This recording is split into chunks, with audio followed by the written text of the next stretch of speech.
Anyway, I'm very excited today. So do we have all of our speakers on? I see LaDondria. I see Joe. Misty's here. Is Misty there? Hi, Misty.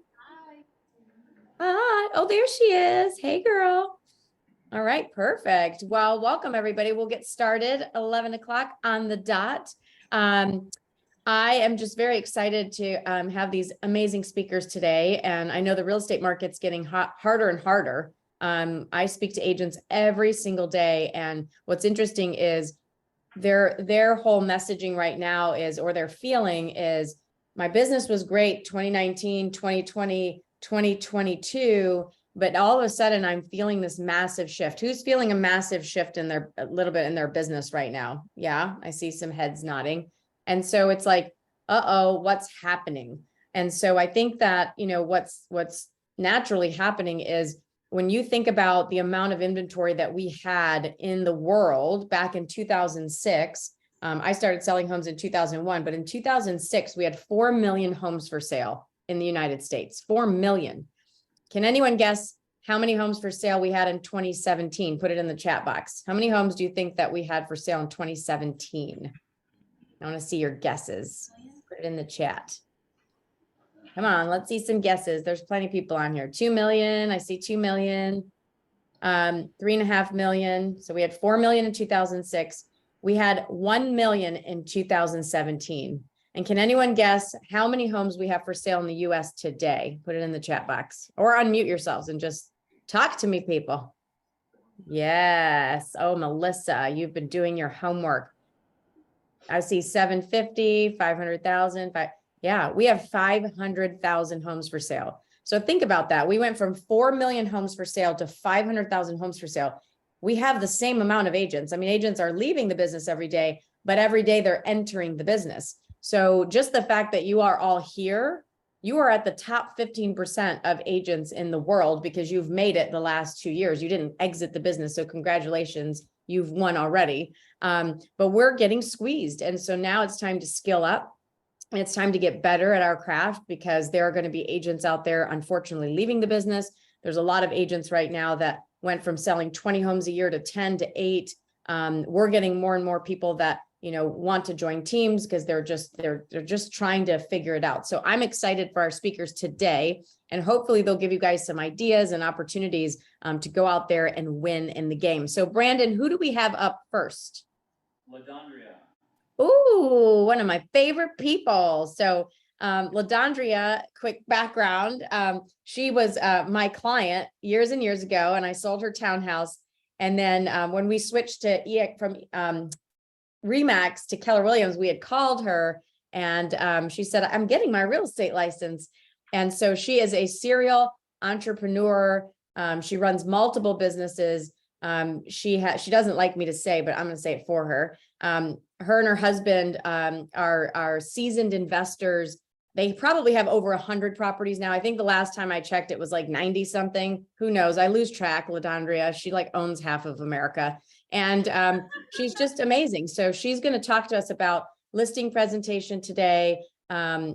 She's an amazing instructor, and I'm just so proud of her for all of her accomplishments so far. And she's one of our top agents at Call Group. So LaDondria, the floor is yours, my love. Well, I do want to just chat with you guys about some of the best practices that I use. A majority of my business comes from listings, especially last year when we experienced the shift in the market with rates starting to change. I saw the writing on the wall and really skilled up and had to go back and go back to like my beginning roots when we first started in real estate and learn a presentation, get really good at it. But one of the things that I feel like has really helped me the most, and I know that Tina talks a lot about the DISC profiles and the different personalities, so I try to make things smarter and not harder. I feel like crafting a process of how I want my listing presentation to go, but really practicing on so many different personalities has really helped. So one of my biggest takeaways is this practicing with your DISC profiles, the drivers, the highly expressive, the analyticals.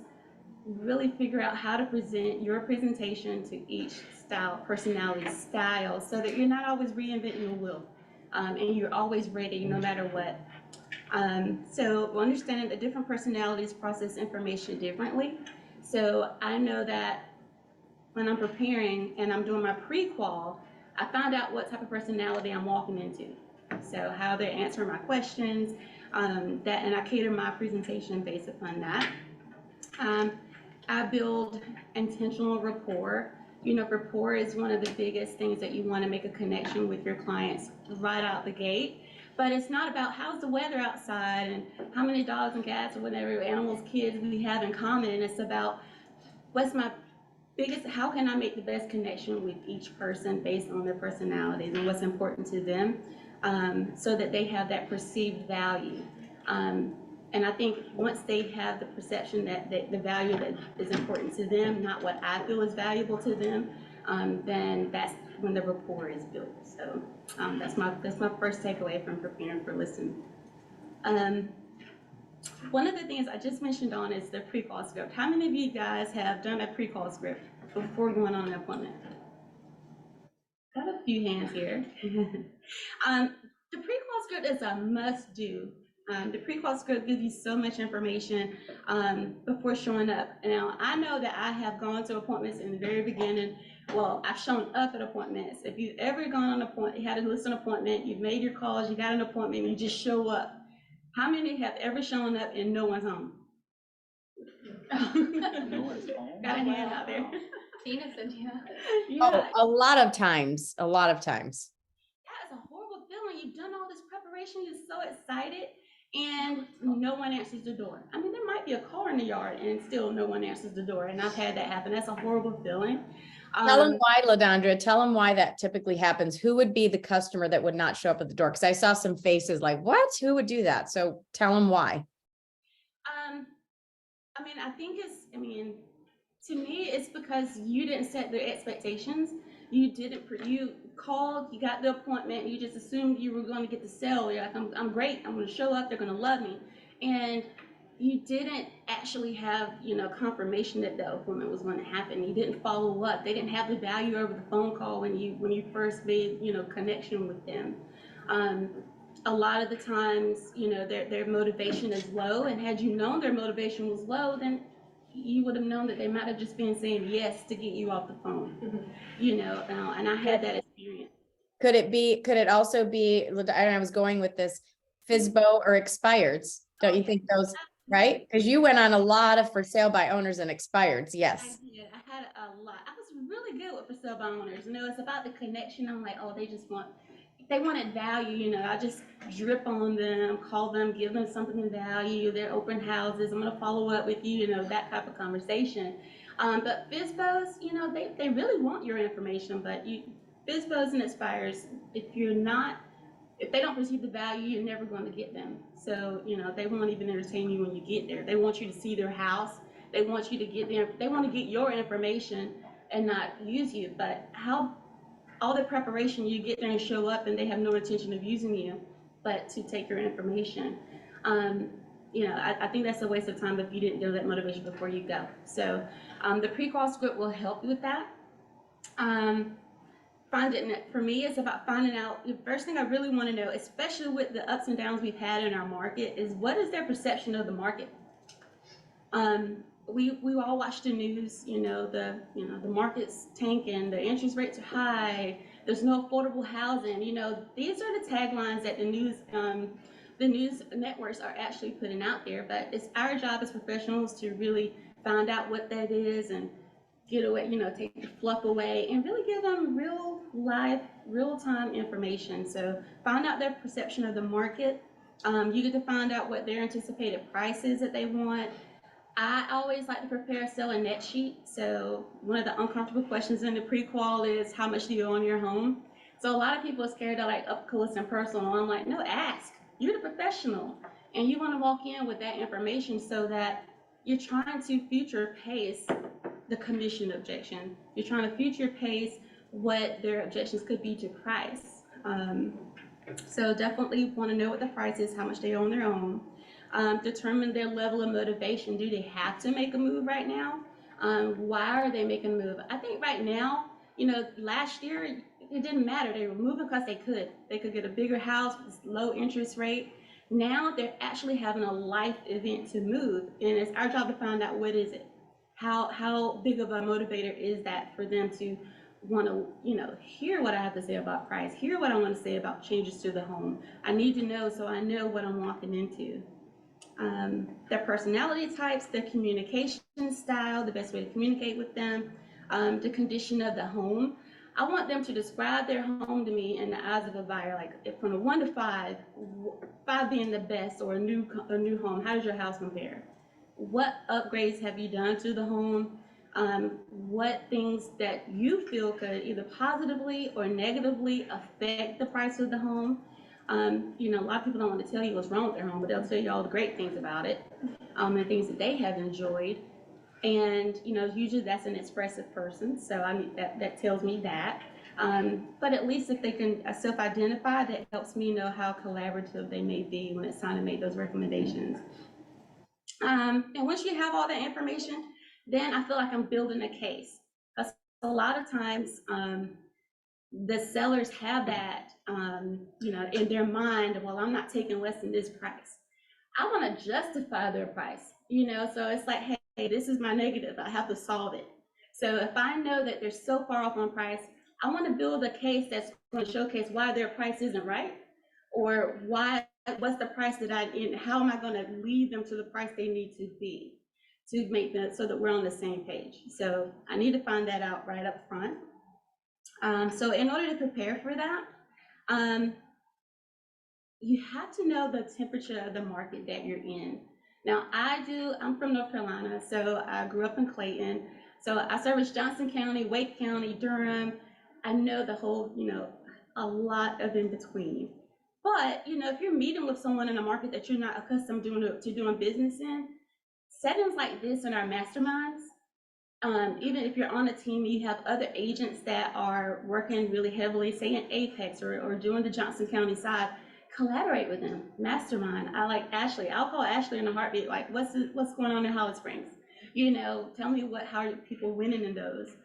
We have a great communication where we can find out our wins, our losses, and it just lets me know kind of like before I go on an appointment, this is what the neighborhood, these people sell a lot in this neighborhood. Let me find out what the temperature is like, how competitive is it, just so I can set those realistic expectations for my sellers. So definitely don't be afraid to ask questions. Call a buddy, call a partner, and mastermind with them. It's the biggest gift you can give to your seller and yourself when you're trying to give them expectations when they're a little bit unrealistic.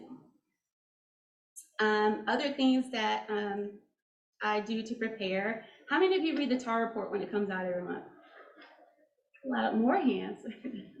Do you use that information from the TAR report to kind of, give stats and updates and just so that you're abreast of all the things that happen in our market?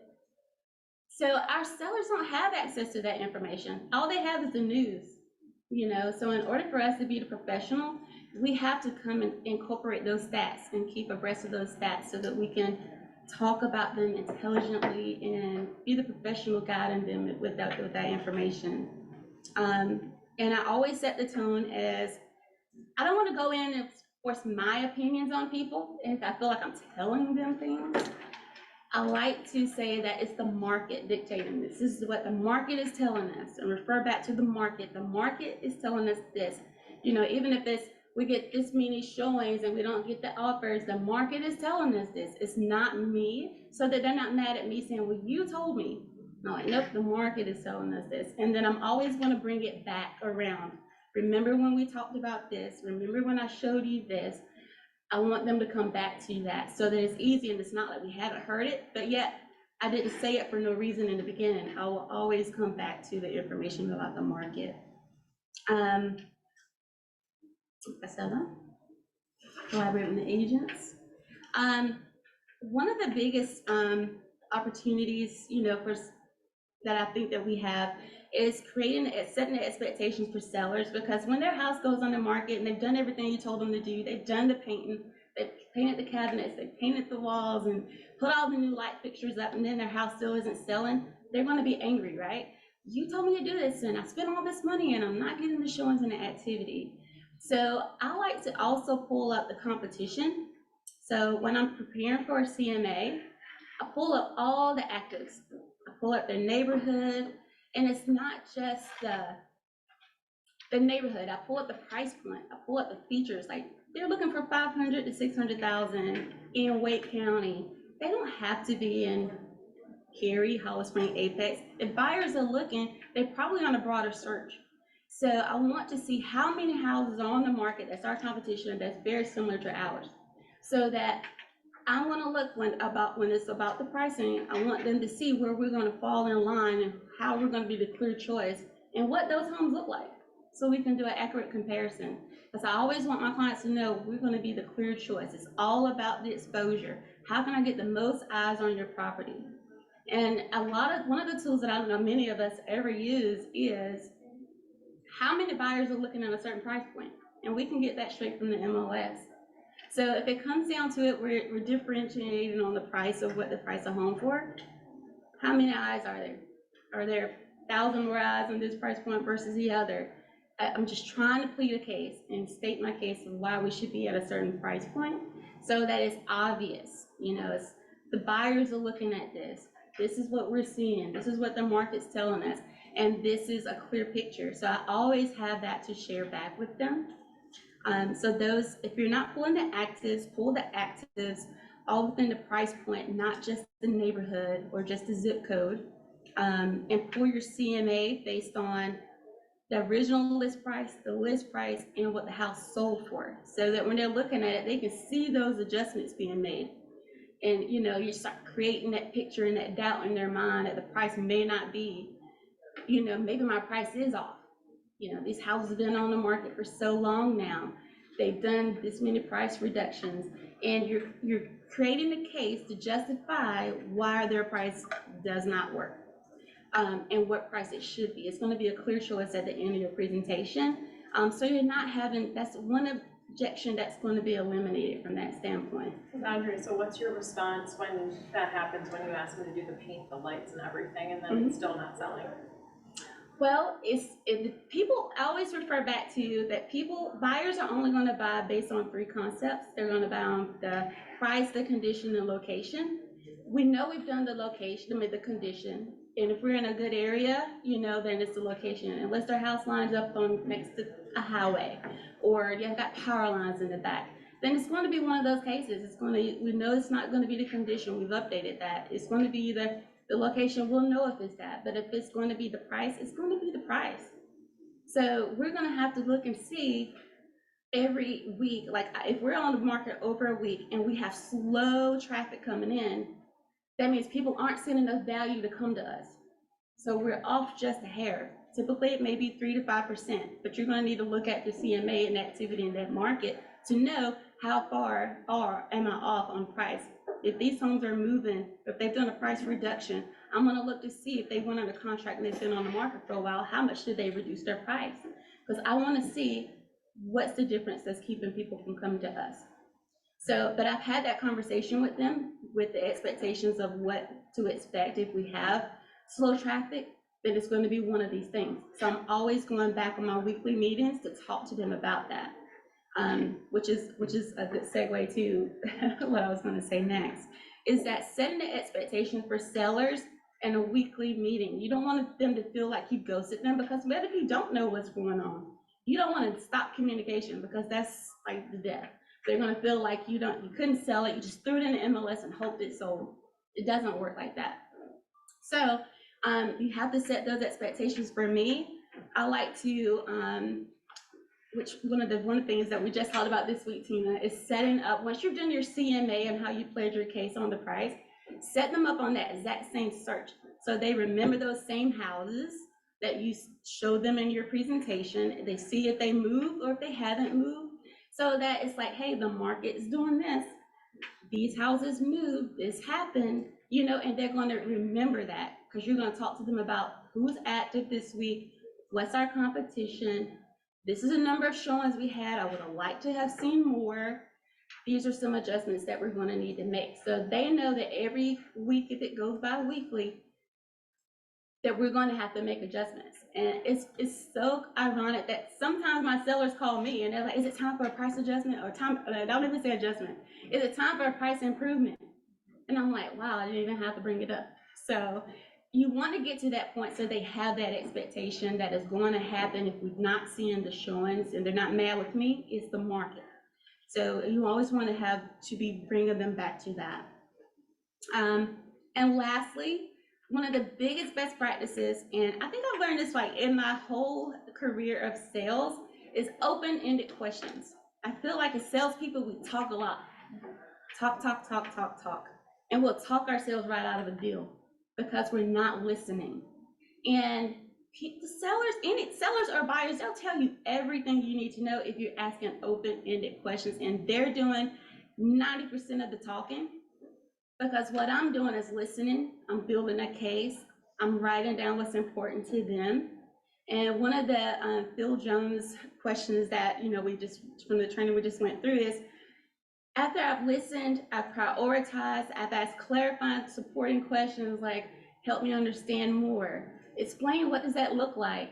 How did that make you feel? I'm asking those supporting type questions so that when I make my case, they can't deny what I just said. I just said the same thing back to them. And it was because of the fact that you said, blah, blah, 1, 2, 3, because of the fact that you said this was important.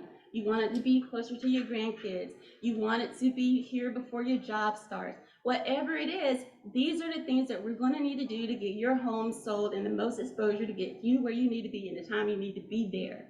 So they can't say no to that. They've just told you their whole life story. But when we go in and we're telling them we can do this, we're number one, we sell blah, blah, blah. You can sell a little bit of that in the beginning, but you have to make it about them for them to build that trust and that rapport. And it's a partnership. Just let them know you're in control. I'm just a partner here to guide you. I'm going to be like expert strategist and advisor for you. I'm going to help negotiate the best deal for you, not once, but twice. Once to get you under contract, and second, when it's time to do negotiations and repairs. And I think most people miss that part because that's where you're really trying to protect their equity. And I tell them, this is the biggest investment you're ever going to make. You didn't even know it was an investment, but it's a great way that you're going to pass this equity on to your, to your next chapter, to your family, so many different ways to do that. And I always bring that little element in because of my history with investments. But like for example, there's a house in Wake Forest. They wanted to rent it out. It wasn't selling. I'm like, no way, we're going to sell it. You've made $300,000 in 3 years, and we're going to buy a smaller investment that's going to be a longer term property for you with the proceeds. So that turned into 2 deals because you're looking at it as a big picture. So I always make sure that my sellers know that this is one of the biggest investments and we're going to protect your equity, and that's my job, to net you the most money and protect your equity. So that's all I have. Woohoo! Thank you, Andrea. Isn't she awesome? Give her a round of applause. I just love all the little nuggets. I mean, obviously we can get deep into listing presentation, but I wanted to go over just 6 steps real quick of the listing strategy very, very quickly. In case you guys want to write it down or watch it back later. But what LaDondria also, and we follow at Call Group, is we pre-qual people 100% of the time. She was talking about pre-qual. We email or deliver a pre-listing package with the contract in it. So you want that contract there. Send the seller a video that introduces yourself and tell them how excited you are to meet with them, because then maybe they'll show up for the appointment. You call back and confirm the appointment, and that's where you're going to get all the objections. Hey, how much is your commission? Or, hey, I didn't say I would list my home in this range. You show up 20 minutes early to the appointment so you can review the comps, practice your listing presentation opening, go over the questions that you got from your pre-qual, do a set of quick affirmations, take a moment to visualize yourself taking the listing, getting into the right mindset, and then follow a listing presentation. That is our process at Call Group. And I know LaDondria is a top listing agent because she does that, and she gets her property sold. So thank you, my friend. You're amazing. You're amazing. All right. So who do we have next up? Do we have Joe or Misty? Who's next? Joe is up next. Ooh, Joe. So quick intro for Joe. He is the Mr. King of Charlotte. Met Joe several years ago, speaking at an event with Ryan Serhant, and We became friends and he joined DXP, what, now a year ago, Joe? He works in multiple markets and he's a great communicator. He's really, I think your special superpower is like you go above and beyond. It's the little things that you do so well that your customers keep coming back. So, so welcome, Joe, and lead us off into the sunset. Thank you very much. It's very kind of you, and always appreciate the opportunity to be here. That is right. We are based in Charlotte and would love to connect with all of you if you need anything in Charlotte. So that's my initial sales pitch. So what I did is I threw together some slides just to make it a little easier to see and a little fun. Can you guys see my screen? Yep. Good. All right. Yes. Sounds good. So improving conversion. So I love that LaDondria, she went first. Excellent information around the listing presentation. A lot of what we want to talk about today as far as conversion and engaging leads to ultimately get you to the listing presentation obviously goes hand in hand. And you have to start with making sure that you are set up for success when that lead first comes to you. So that's what we're going to talk about today. So the first thing that I want to talk about after I move my little people to the top here, all of your faces. Okay, excuse me. The first thing I want to talk about is, oh, it was backwards. There we go. All right. So real quick question, drop it in the chat just to get some engagement here. What do you feel is the biggest driver behind not converting leads? So all of us have been there. We're all guilty of this. We've missed leads. We didn't get the deal, whatever it may be. Drop it in the chat. What do you feel is the biggest driver behind you not converting a lead? So we'll kind of see them coming through. All right. Poor follow-up. Prospect objection. Okay. Yep. Giving up. Good words, but I mean, we've all been there, I think. Okay. So all good stuff. A lot of them centered around follow-up and or giving up. Absolutely. I've been there, been guilty of it. And I like to call it the 3 F's. So Tina mentioned Ryan Serhant. Ryan Serhant dropped this on me and I run with it in how we operate. The 3 F's: follow up, follow through, and follow back. So when we get that lead, regardless of what the source, and we'll talk about sourcing in a moment, but when we first get that lead that comes to us, there's got to be a moment of interaction, right? So there's got to be some moment where you are engaging that lead. And I know a lot of people say, oh, I don't do cold calling, things like that, or I'm scared of cold calling. Well, at some point, you're engaging a lead for the first time.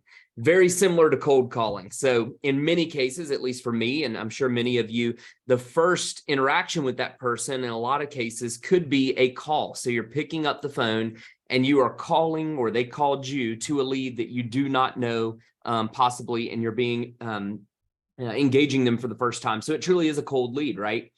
The follow-up piece is the initial step, and you've got to take action with urgency. A lot of times, I feel like if you get a lead, we've all been there depending upon the source. Let's say you get a Zillow lead, or you get a lead from your website, or someone introduces you to someone via a text message. If we follow up with urgency, ideally you want to get to them within the first like 60 seconds, maybe a couple of minutes if you're in the middle of something. At bare minimum, because we've all been there, we're on a walkthrough with a client, something like that, and a text pops across our phone. We do an auto text, at least when a phone call comes through, or we just pause for a moment and say, hey, John, appreciate the introduction. Pam, give me just a moment. I'm in a listing with a client and I will call you as soon as I wrap up, or shoot you a follow-up text, right? Something to get their attention, to let them know you are a priority to me. I saw this and I know that you're now on my list. Follow through. So this is going to be where we actually follow through with whatever we're setting up. So maybe we have got to the lead. We've said, hey, I'll call you at 1 p.m. today. First of all, you got to do it. So it needs to end up on your calendar, or whatever your form of organization may be. But you also, when you get on that call and you are going through your dialogue and finding out what their needs are, you're taking copious notes so that you know what that follow through is going to look like. Because again, you're telling that lead, I am the expert. I'm here to help you. You're hearing their needs and goals, and you're going to go out there and commit to doing it and accomplishing that, right? So when there's follow through that's needed, they also expect urgency behind the follow through, right? I think a lot of times, how many of you would say kind of on this follow through step right here, this is where things can get a little shaky in the chat box. Anybody have issues with the follow through? And again, it's not a negative thing always. We'll talk about how you avoid these things in a minute, but anybody have issues with this step, follow through?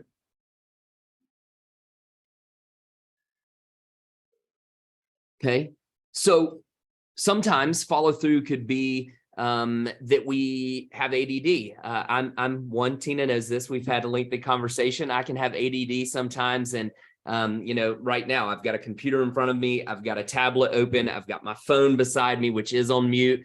But again, what if it's not? And we just got that lead and something else comes across. Tina texts me and says, hey, give me a call or something like that, right? Well, naturally, being the people pleaser that a lot of us are, or the desire to please people, we stop and I call Tina, hey, she's important. If I get her ear for a moment, I want to take that call. So I'm going to pick up the phone and call her. There's little things that could innocently throw us off from following through with someone that we've committed to. And then the last one is follow back. So follow back is really, this is one of the most powerful ones to me. This is, we've met with the lead. We have committed to things. We're in action mode. We are doing things behind the scenes. Maybe we're getting things lined up for showings. We go and we do the showings. At that moment, there could be some follow back. Hey, we're not hearing from them. They started to kind of go quiet on us. We showed them 5 houses, but we didn't really get anywhere. They didn't want to make an offer. And they said, we're going to take some time to think about it.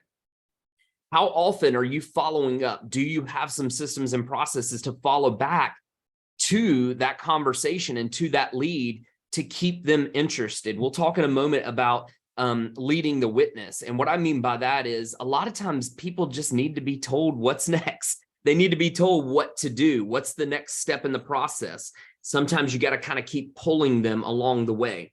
Follow back also comes in a form of once you wrap up a transaction, that lead needs to be a relationship for life, right? So improving conversion with leads that we've already turned into clients and have helped them is part of that follow back and very critical. So the next one we'll talk about is lead sources. So kind of just maybe some hands or in the chat, something like that, some lead sources. We all know, the big ones, certainly the Zillows, the Realtor. Where are you guys getting your leads currently? So I'll chime in with my number one. I'll kick us off there. So my number one is referrals right now, specifically agent referrals. Okay, some circle prospecting, Zillow Flex, perfect. Previous business. Okay, expireds. I had a fantastic learning the other day with Emily Brown. Man, she had a powerful call with Tina the other day about expireds. We immediately took action the next morning. I shifted back my call time, and at 8 a.m. I was on the phones yesterday. So at 8 a.m. I was on the phone, and we stopped at 12. And thank you, Emily, because it was tough to go that whole time, but we did it. Okay, SOI, perfect. So all kind of the general ones that we all run into, it seems like we're kind of all aligned on where our lead sources are coming. I also added a few on my end. So internet leads, I break those down into paid, like direct internet leads, where we have paid a company to pull leads for us, right? And then internet leads organic. So we all have our social media set up. We're gaining leads that way through our sites, maybe Google searches, more of an organic search. Somebody said Zillow Flex, so a live transfer, either Zillow Flex or Opsity, such. In-person targeting, this is another one, big one for me. And what I mean by that is, so we're in the coffee shop and we bump into someone and they ask what we do. We tell them, we go into kind of that icebreaker moment, right? How do you then turn that into an active lead? So an example of that one could be, hey, we meet them, we exchange information, and then there's going to be some follow-up. So for me, an example of that follow-up could be we exchange information. I go back to the truck and I use a digital business card. So if you don't, I would highly recommend it. I use Popple. And what Popple does is it gives me a QR code. Anyone can scan the front of my phone because I have now placed that QR code on my home screen. So I'll try to zoom in and show you here. Here's my QR code on my home screen. Okay. So I say, hey, nice to meet you, whatever. I tell you what, let's reconnect. Let's grab coffee on me next time. Scan my QR code. They do it. Why do I use a digital business card and specifically Popple? Well, the number one for me is I hate carrying business cards. Number two is I throw business cards in the trash, usually when I go to a networking event, or my dry cleaner finds them in my suit pocket. And then lastly is there's no follow-up. How can you follow up if you just gave them your business card and walked away from that conversation? So with Popple, they've scanned my QR code, and immediately when they scan that QR code, it pops up to get their information. I now have a lead. And what else? Popple then gives me lead generation follow-up.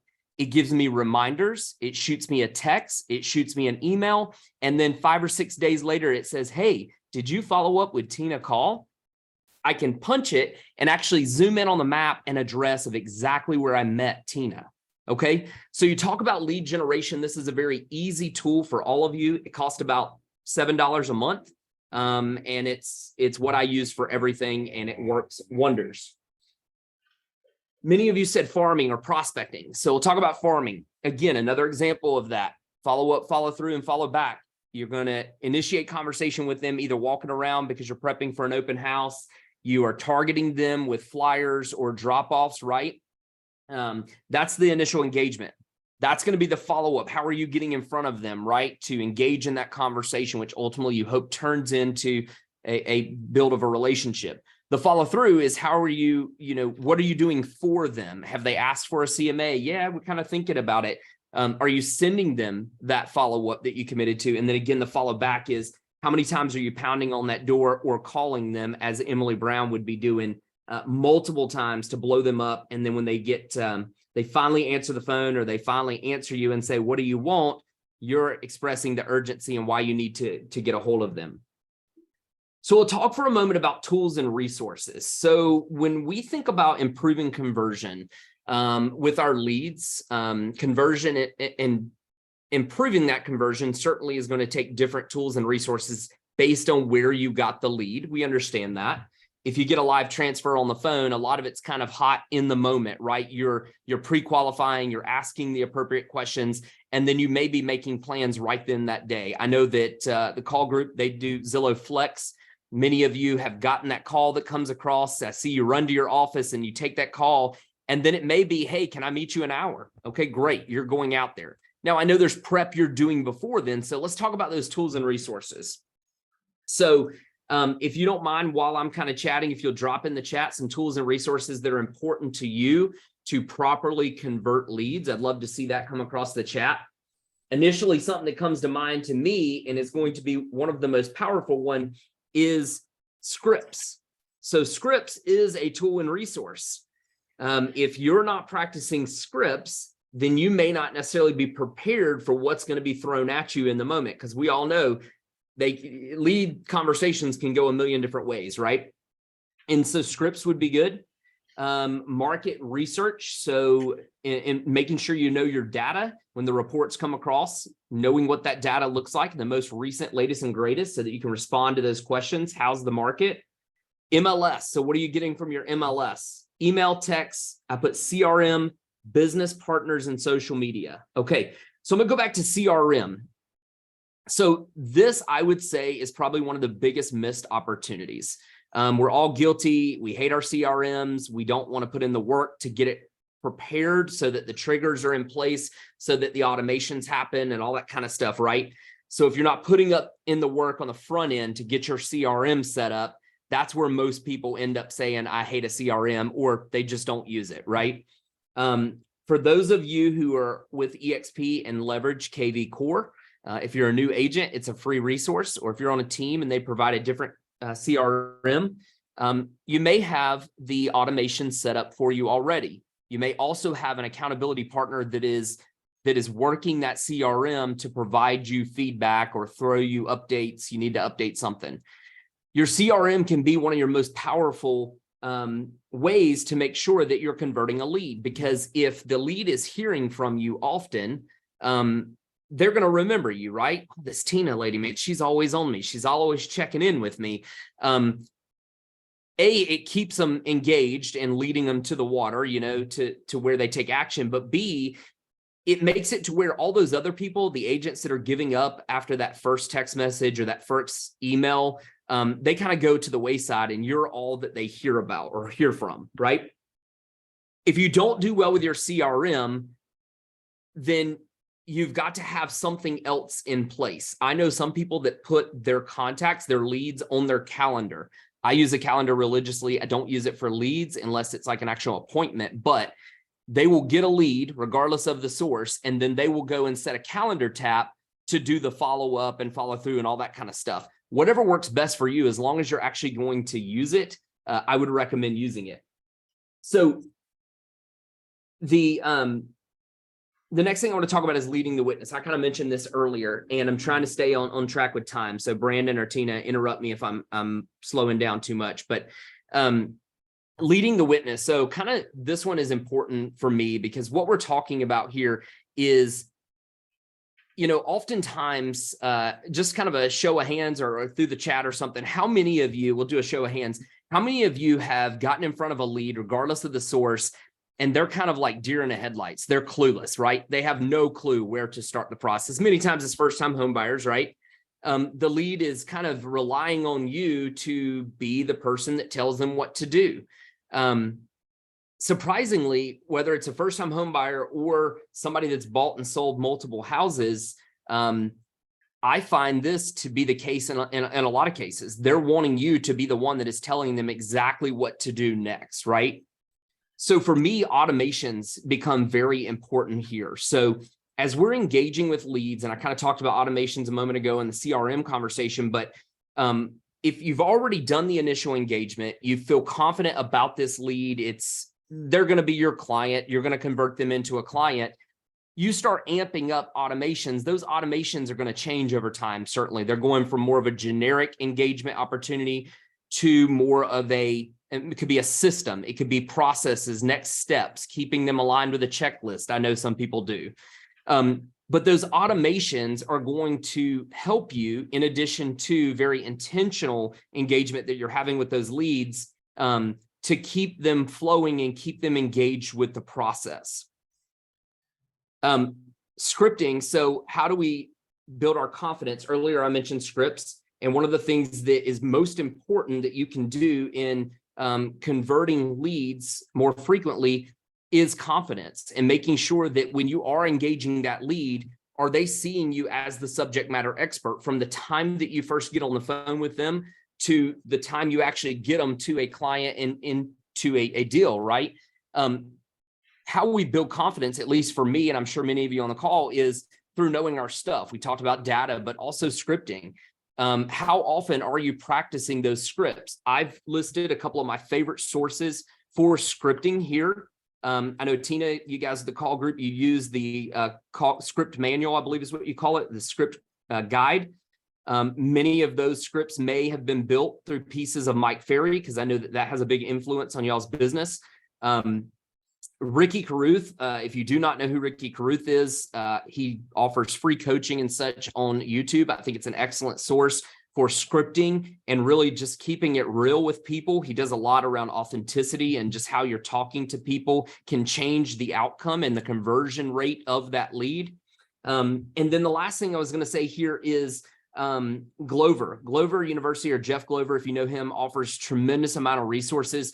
But all these scripts I'm going to drop to you all so that you don't have to go search for it. I'll put it in the chat so you have a link to it. These are the scripts that I use, the very specific ones, and they help you with converting leads, whether it's initial engagement or objection handling, which ultimately through practice is going to make you more confident going into these conversations. So I just got Brandon's text message. So we've got a couple more things here. I bullet pointed the 4 things that are important here with converting leads, and I often think we mess up. So staying in touch regularly. That's whether it's automations, whether it's intentional follow-up in text messages, things like that. Being confident, building your confidence through data, peer accountability and scripting, updating contact information often. A very easy way to do this is to do an event. Send out something on Facebook. Hey guys, we're doing an event. I need to make sure I have the correct contact information for you. We've got an RSVP coming out. Can you shoot me your email address or shoot me your phone number, something like that. Now, if they're SOI or past clients, certainly it's easier, but a lot of times there's ways in which you can convince people to give you their information. And last is ask intentional questions and shut up. Many times, if you listen, Emily talked a lot about this the other day, her next step is dependent heavily upon listening to what the lead is telling you. I think oftentimes we go into robot mode of telling them what they need to do. And many times we're not listening to what the lead is telling us to help us better position what we're putting in front of them. And then the last thing is, how hungry are you? This really comes down to going the extra mile. I'll give you one example and then I'll shut up. Referrals is my biggest lead source. I mentioned that, agent to agent leads. I am like a pit bull. When I see something come across Facebook, somebody says I'm looking for an agent in Charlotte, I'm on that, but I don't stop with dropping my name in the box. I'm finding their phone number. I'm shooting them a text message. I'm following up because, again, that confidence I have found helps you convert that referral into your business. And then I always get that referral partner to do the introduction. So always find a way to break the introduction with someone that lead knows already. And you will have a better time actually converting that into a actual referral or closed deal. So I'll pause for a moment. I know I kind of went through a lot of stuff and threw it out there, but any questions, or Brandon, Tina, anything that you want me to hit on? That was amazing, Joe. I mean, I think what I've told our team before is that you're not really in the, you're in the service business. And that's what people have to understand, that this is a service-based business. So whoever can over service a customer is going to win that customer. And I think, Joe, what you do so well is like just the little touches, and it's about service, and you're following up, and you're always delivering value, and you never come off creepy, you never come off pushy, but you have tenacity. And like you said, I'm going to call that agent. I'm going to really show them my service, and you win that way. And we have amazing agents in Charlotte. We have agents on the call right now in Charlotte. So yeah, I mean, you have to be out there and loud and proud, and you're going to attract that referral business. So Joe, thank you. You guys can reach out to Joe anytime. He's always on our masterminds every week. He's such a great presenter. Thank you for giving back to our Freedom Builders group, Joe, like you always do. You're amazing. So yeah, so next up, so we can hopefully get this on time. We might go about 5 minutes over. Misty Lyons, one of my other favorite people. I met Misty a couple years ago, and she would just reach out to me about questions, and I just helped her. She was at KW, great agent. The thing about Misty is she has tenacity. She is hungry, and she'll never lose that hunger, I believe. I think your first year in real estate, Misty, what did you sell? Share with everybody how many homes you sold your first year. 52 homes your first year in real estate. And did you have a coach? No. Did somebody give you a magical script book and hold your feet to the fire and make you memorize it?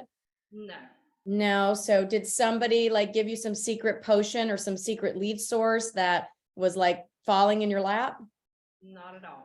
Oh my gosh, how did you do it? See, that's the thing. So she's going to talk today about SOI, how to dominate your SOI, which is always, for me, I hated calling past clients, but you're magical at it. You do a great job. And I would listen to this gal because now she started her own team and is building that beautiful team. And Misty, the floor is yours. Awesome. Good morning, everybody.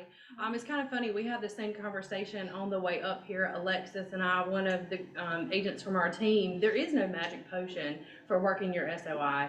I wanted to throw a couple of numbers out to you guys. 64 to 80% of a successful realtor's business comes from their SOI. I'm just curious, does anybody have any idea how much one person that you add to your SOI is worth? 30 grand. $600 a year.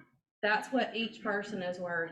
The people that you come in contact with every single day, regardless of if you have a small conversation or a long conversation, if you know them or if you don't, that person becomes part of your SOI. SOI is the key, truly, in my opinion, the key to your success. There's no magic potion, but I have found an equation that has worked well for me. And the equation is more conversations equals more friends equals more sales. Your SOI is endless. The easiest way to grow your SOI is simple, and that is to say yes. A friend invites you out to dinner, say yes. You're asked to volunteer, say yes. Even if you hate talking in front of people and you're asked to speak, Say yes. say yes. You've got to get creative in finding ways to meet new people and have genuine conversations with those people. Hate to tell y'all, but we get paid to talk and shut up, as somebody else said. That's important too. Get out, get a hobby, get involved with your community, volunteer, reach out to friends, past clients, acquaintances. Simple as, I was out showing homes in your area and I thought about you. It reminds them that you're an agent and you're genuine and you really do care about that person and you're, finding out about their life. Send a text message out to all your contacts, say hello, and just simply catch up. You're not there necessarily to sell anything. If they have something for sale, they're gonna let you know. They're gonna ask you the questions in that moment. You're just simply trying to just remind them that you're there.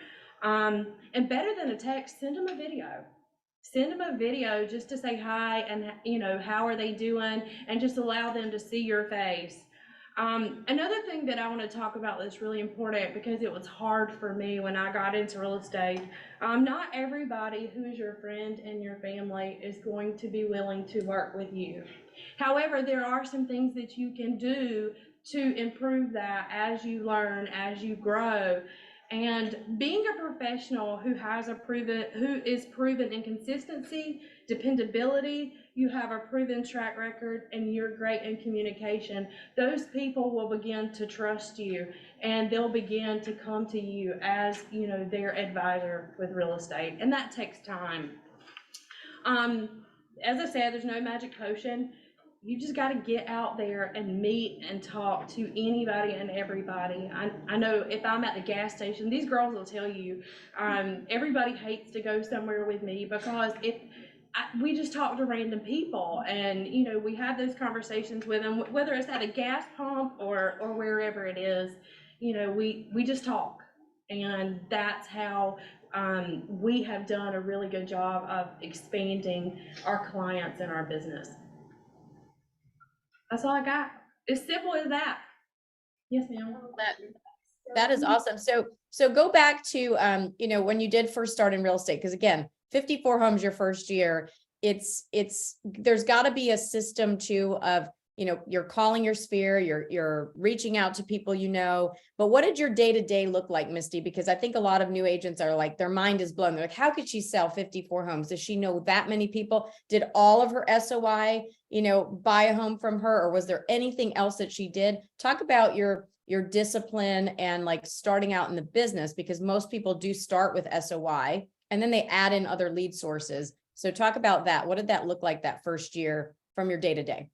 I will tell you, once I finally got through all of the onboarding, which it takes forever, and I was sitting there and I had nothing to do. I had no idea what I was going to do. I didn't have a coach. I didn't have a team. I didn't have anybody to tell me, go pick up the phone, go make these calls. But my first 2 months in real estate consisted of sitting at my kitchen counter, calling FSBOs, expireds, friends, family, anybody who would listen. Any conversation that I could have about real estate, I had. Some days it was 8 hours a day. I just made lists of people who I knew. And another thing that I found to be important is to do business with those who do business with you. Somebody told me one time, if the person who cuts your hair buys a house with another agent, switch hairdressers. Find one that's newer and who's looking for business. Business partners have been really good for us, people who are trying to grow their business. That is one of the things that helped me when I first started. I would connect with new business owners. They were trying to get their name out there as much as I was. And we just made pacts. If I see a dog grooming business, or somebody asks for a dog groomer, I'll refer you out. If you see somebody about real estate, refer me out. Sometimes on the ladies' pages in my community, you know, somebody will ask for a realtor, and there might be 15 people who recommend my name, but those are all people who I have also recommended them in the same situation.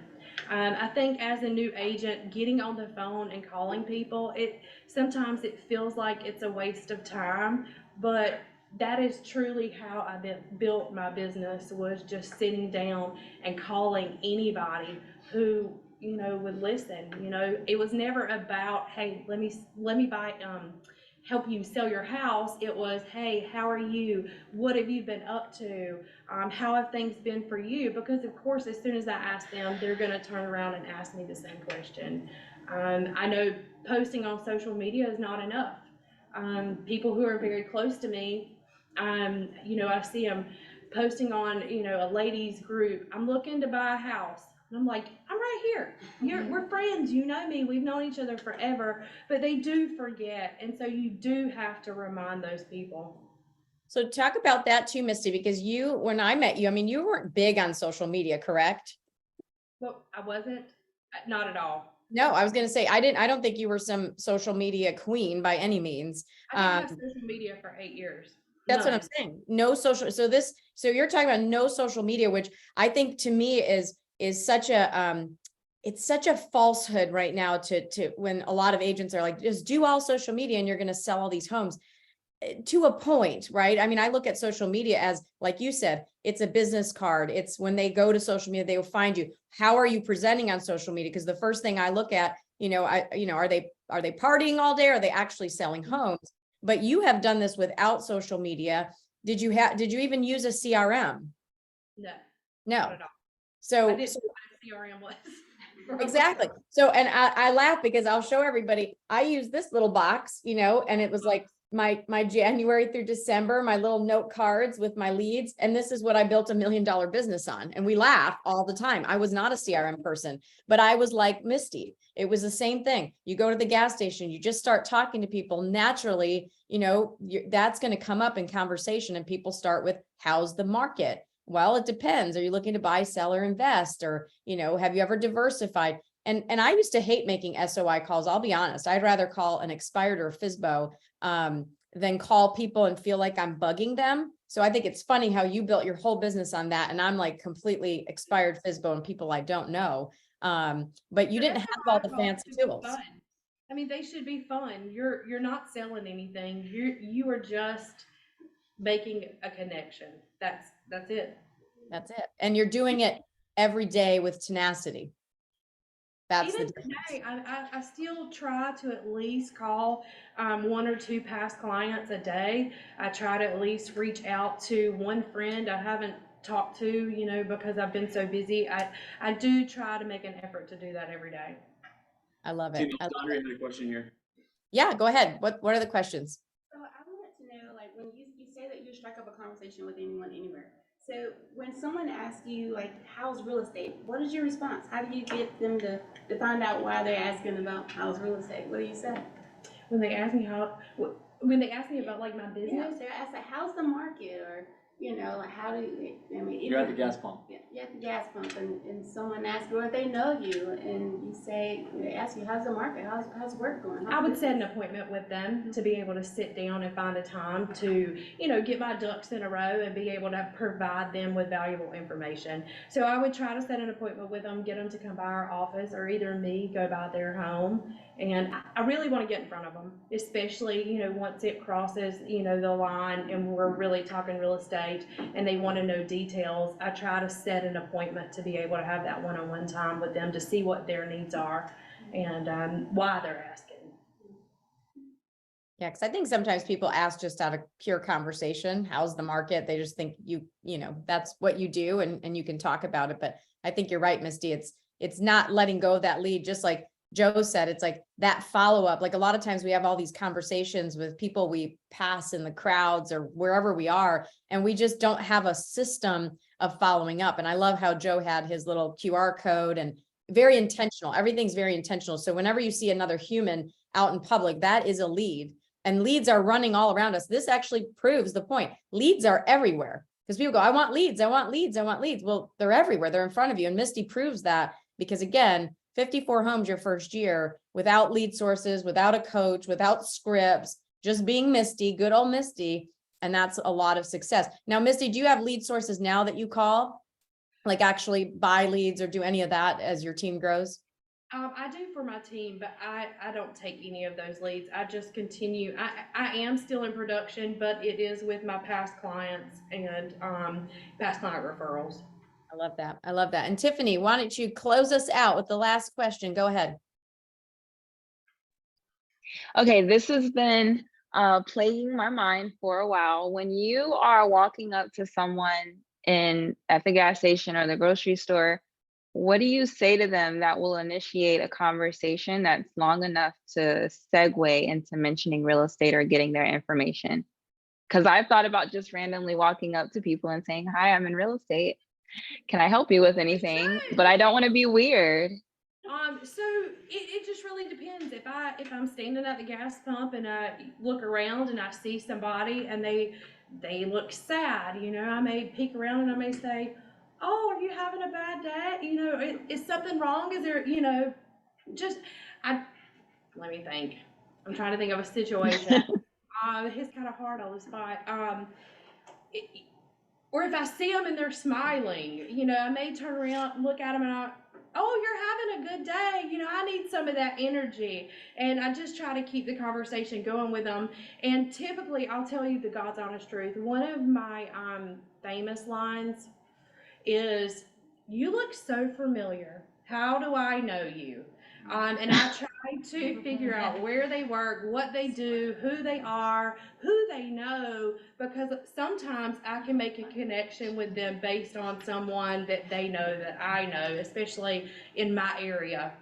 That's probably my most famous one. I love that. That was Maybe gold not because familiar at all. yeah, that was gold because Misty, I laugh because I'll say that to people on Facebook. You look so familiar. Where have we met? It just Right. opened because maybe they friend request you and you're like, who is this person? And I'll go, you look so familiar. Where have we met? That opens the conversation. Instead of just friending someone on Facebook, start that conversation before you allow them into your world. So there you go, Tiffany, right there. You walk up. Now she's going to be walking up to everybody in Raleigh. You look so familiar. Where do I know you from? I know you. They're going to go, no, I don't know you. And she's going to go, well, I'm a realtor. Maybe you saw me. I'm a famous realtor. My name is Tiffany Downing. Are you sure you don't know who I am? Yeah, I love it. I was on HGTV. Oh, that's so fun. Well, That's thank you. perfect. Thank you. That perfect. Good. Misty, thank you. You're a wealth of knowledge. Let's give her a round of applause. She does not like public speaking, and look at, she pushed herself today. And that's one of many times I think that she's going to be up there because you do tremendous things in real estate. Thank you, friend. Thank you, Joe. Thank you, LaDondria. And thank you to all of you. I know a lot of you invited some friends here to our mastermind. We do this weekly. We had over, 25 people on Instagram, the 40 people on Facebook, 50 people here. So hopefully a lot of you got a lot of nuggets to take into your business. And the reality is you are winning just because you are showing up and you are taking those nuggets. Now it's time to go put them into action. So eating training is like cotton candy. Now you got to go regurgitate it and actually do something with it. So thank you all for coming next week. Brandon, do you want to give us some live updates? I think we're doing no mastermind next week because we have our Evolve conference on Tuesday, correct? Yes, we have our sold out Evolve conferences on Tuesday of next week. So we'll be not doing next week, but the following week, our topics are going to be what makes you special, crafting your own unique value proposition. So that's a big one, especially right now. Grabbing control of your day, time management skills and processes that work. And how do I proactively find homes for my buyers in this type market that we're going through right now? Ooh, I love that. One little tip too, I'll leave you all with for the people that are still on.